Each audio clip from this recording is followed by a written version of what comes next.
In this video, we're going to be talking about migraine headaches. And unfortunately, there's no two ways about it. Migraines are really complicated.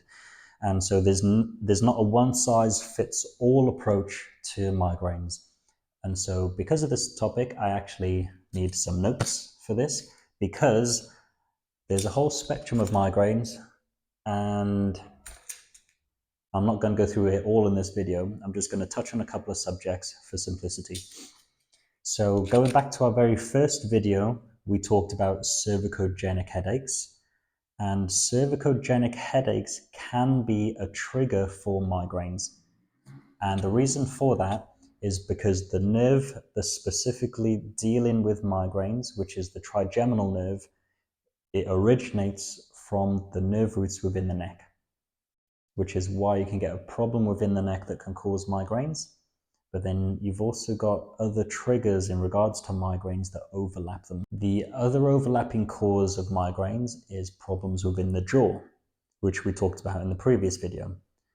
And then as we know from that previous video, we know that problems in the neck can cause problems in the jaw, and then problems in the jaw can irritate that trigeminal nerve, which can cause migraines. Now, when we talk about migraines, lots of people always go to their triggers. And triggers, they do exist. However, there is an underlying level which we'll touch upon today, which will help explain the reasons why the triggers are the triggers for that individual. So I'm just going to read out some of the triggers that people can experience. One of them is stress. That's actually a really big one. One of them is bright lights or flashing lights. Another trigger can be poor sleep, whether that's poor quality of sleep, whether that's interrupted sleep. Night shift workers as well as another one, because their sleep is just completely disrupted. Chocolate is one, and that's because chocolate has amines in it, which can trigger migraines. Also, leafy greens can cause migraines because of the nitrates and sulfates, which are put onto the vegetables to keep them fresh, which is another reason why it's very important to wash off any fruit and vegetables that you buy. Is MSG, monosodium glutamate, which is usually found in takeaways like Chinese. Another trigger is red wine, and that's because it contains sulfites. You'll see often on a bottle of wine, if you read the label, it does say it contains sulfites. You can actually get sulfite-free red wine as well. Another one is dehydration, and then a really common one people know about is hormones. Hormones for women can be a problem in getting rid of estrogen from the body. So often they'll get higher estrogen levels, lower progesterone levels. So if you are experiencing migraines, if you really want to help with just the secondary triggers, which is not my recommendation, but if you did want to look into it, have a look into a hormone test at a certain point in the cycle to see the balance between estrogen and progesterone. So those are the main secondary triggers of migraine, and that will often be the main thing, the main culprits that people will try and remove or try and change, or they'll expect one if they have those things or do those things. Now there's an underlying level going on which are known as migraine primers. Now, if you really want to get to the core of why you're experiencing migraines, then it's really important to look at what primes you for a migraine. So when they've done research, they've taken a group of people who experience migraines and a group of people who don't experience migraines, and then they expose them to all the typical triggers that people would usually get if they get a migraine. So they exposed both groups to flashing lights, both groups to chocolate, red wine, stress, poor sleep. They found that the group of people who never get migraines, none of them got any migraines. They didn't trigger any migraines. In the people who did get migraines, almost every single one of them experienced some type of migraine. So what that tells you is that the secondary triggers are not the sole causes of migraines. Otherwise, the group which didn't have any migraines, they would have also experienced migraines.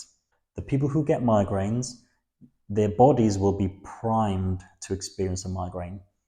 And a really good way to think about it is if you have a bucket like this, the primers fill up the bucket, and then is actually the triggers which then send you over the edge to cause the migraine.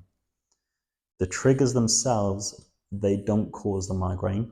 It's all the primers involved in filling up that bucket just before. And then the secondary trigger actually results in the migraine. So if you only want to deal with the symptoms, you can take medications or deal with the triggers. If you really want to get to the sole cause of the migraines, you need to address some of the primers.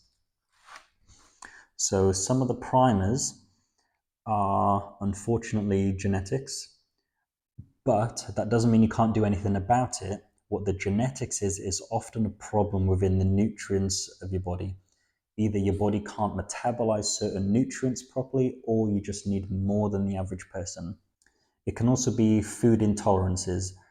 And I was listening to a podcast literally just the other day talking about migraines, and they were saying gluten and egg are some of the biggest sole causes of migraines. So you have gluten, egg. Another one is dairy. And then slightly strange ones, which come up for migraines, is peas, corn, and orange.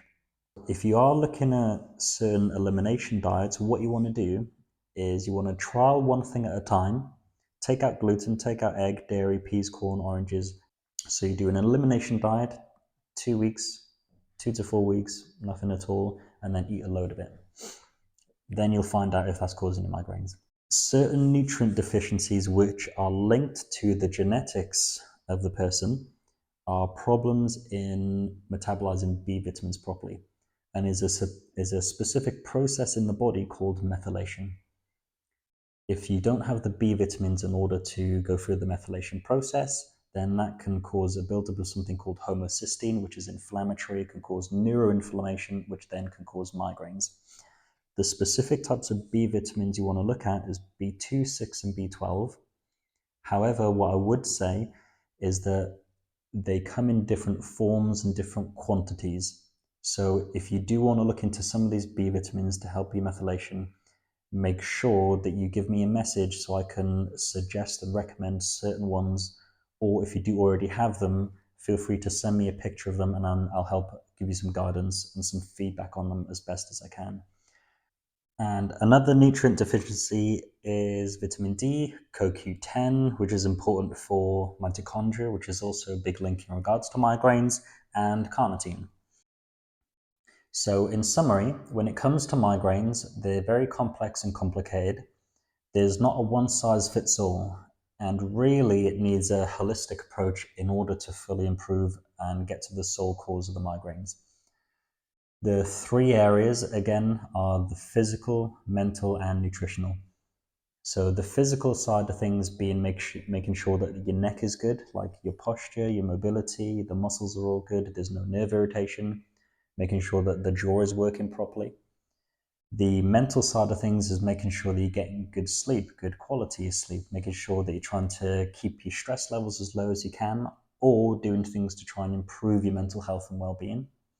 Nutritional side of things is you need to put more good things in, like high quality supplements, especially B vitamins, vitamin D, CoQ10, carnitine, and then also taking out any bad things which might be causing neuroinflammation through your body, like, for example, dairy, eggs, gluten, peas, corn, and oranges. Okay, so put all those things together. You then have a plan of action in place to try and help any migraines, jaw problems, and migraines as best as you can. I hope you found this video series helpful. Is not by any means, again, is not medical information, is not meant for diagnosis. All it is something from me as a chiropractor who sees people with headaches and migraines literally every day to try and help you as best as I can. Make sure that if you are experiencing headaches or migraines or jaw problems, to make sure that you see a proper professional who is trained in dealing with these things to help you as much as possible. Okay? So if you do have any questions, feel free to email me, feel free to get in touch, give us a call. If you do know anybody who would benefit from some of the stuff that we mentioned in this short video series, then please make sure to forward it onto them so they can try and get some help as well. So I hope that's helpful. Until next time, I'll see you again.